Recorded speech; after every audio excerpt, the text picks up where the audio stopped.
श्री शिवाय नमस्तुभ्यं। श्री शिवाय नमस्तुभ्यं। भोला सब दुख। हमने जिन वस्तुओं को जोड़ा, हम सोचते हैं इसमें सुख का अनुभव हो जाएगा, तो वो सुख का अनुभव नहीं होता। एक सेठ जी के पास में 4 चीजें बड़ी कीमती थी। एक गधा बड़ा कीमती था, एक बकरी बड़ी कीमती थी, एक घंटी बड़ी कीमती थी, एक जोड़ सेठ जी जो कपड़े पहनते थे वो भी बड़ा कीमती था। सेठ जी के पास में ये चारों चीजें बड़ी कीमती थी। गधा कीमती था, बकरी कीमती थी, घंटी कीमती थी, एक जोड़ जो कपड़े पहनता था सेठ वो कीमती था। 4 चोरों ने विचार करा इस सेठ जी की चारों चीजें चुरा ली जाए। पर चोर आपस में विचार करने लगे चुराएं तो चुराएं कैसे। सेठ इतना समझदार है कि कपड़े तो छोड़ता नहीं है, पहन के रखता। गधे की पूंछ से बकरी को बांध के रखता, बकरी के गले में घंटी बांध के रखता। सेठ जी खुद गधे पर बैठ जाता है तो कपड़े कोई चुरा नहीं सकता, खुद पहना हुआ है। गधे पर बैठा है तो गधा भी कोई नहीं चुरा सकता। गधे की पूंछ से बकरी बंधी है और बकरी के गले में घंटी बंधी है तो घंटी बजती रहती है। तो सेठ जी को मालूम है कि बकरी भी है और घंटी भी है। अब चुराने वाला चुराएगा कैसे? चुराएं तो चुराएं कैसे? पर चोर भी होशियार थे। उन्होंने कहा 4 चौराहे पर खड़े हो जाओ। एक चौराहे के चोर ने चोरी करना प्रारंभ करा, बकरी की घंटी को धीरे धीरे पीछे से खोला और गधे की पूंछ से बांध दिया और बकरी को चुरा कर ले गए। दूसरा चोर पीछे से निकला तो बकरी को निकाल कर ले गया। अब सेठ जी के कानों में घंटी की आवाज नहीं आई, पलट कर देखा तो बकरी और घंटी दोनों गायब।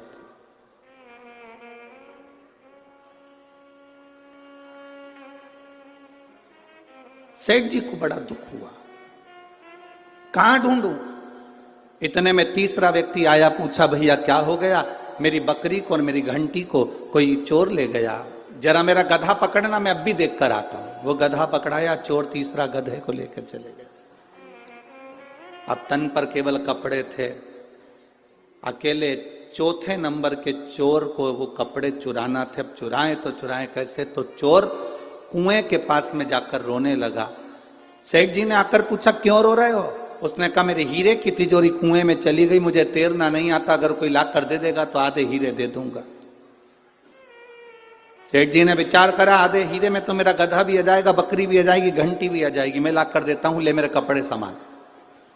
चोर को कपड़े दिए, लेने के लिए कुएं में सेठ जी कूदे। जब निकल कर बाहर आए तो कपड़े भी गायब थे। न बकरी बची थी, न घंटी बची थी, न गधा बचा था, न कपड़े बचे थे। शरीर नग्न था, केवल सेठ जी बचे थे। एक हाथ में डंडा लेकर चारों तरफ घुमाने लगे। एक संत ने पूछ लिया सेठ जी क्या बात है, क्या हो गया? सेठ जी कह रहे हैं मेरी सारी वस्तु कोई चुरा कर ले गया, ये शरीर कोई ना ले जाए। संत ने कहा सेठ ये शरीर यहीं पड़ा रह जाएगा, केवल आत्मा चली जाएगी। ये वस्तुएं तू जोड़ जोड़ कर रखता रहा, ये सब चली जाएगी।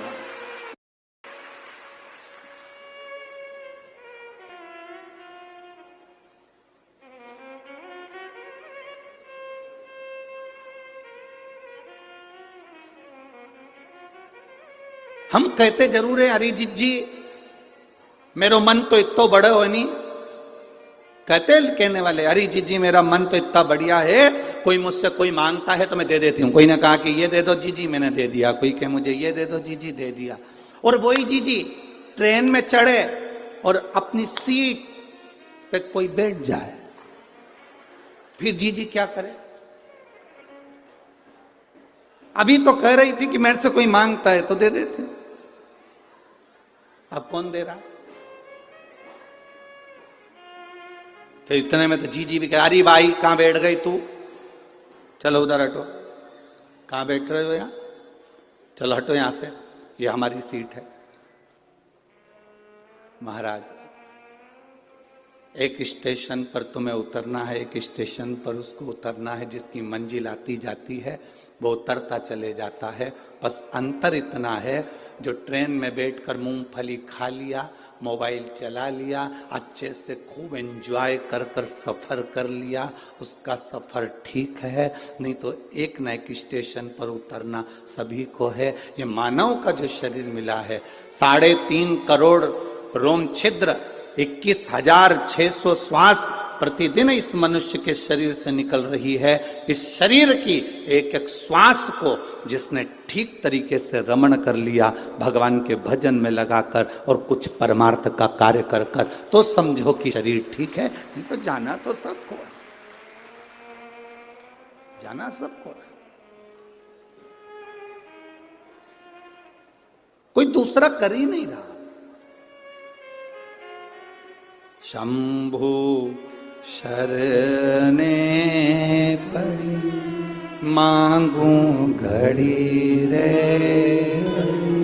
दुख काटो दया करी ने दर्शन।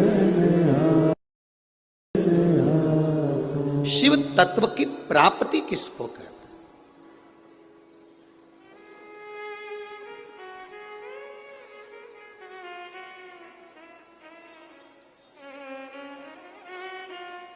भगवान शंकर की प्राप्ति किसको कही गई? हम संसार में जन्म लेने के बाद धन को जोड़ा, संपदा को जोड़ा, जमीन को जोड़ा, सत्ता को जोड़ा, वैभव को जोड़ा, इसमें शिव तत्व की प्राप्ति नहीं है। शिव तत्व की प्राप्ति किसको कहा गया? आपने अगर एक गिलास किसी को पानी पिलाया है, किसी भूखे को भोजन कराया,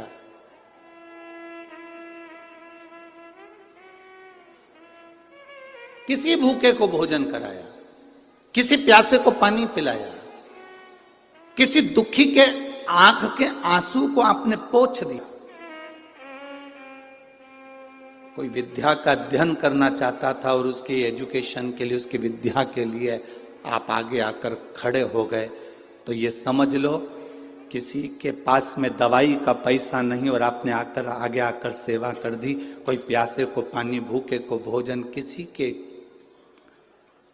जीवन में आप अगर थोड़ा सा भी सम्मिलित हो गए उसके दुख की घड़ी में, तो समझ लेना ये शंकर को जल चढ़ाने के बराबर है, शिव भक्ति के बराबर।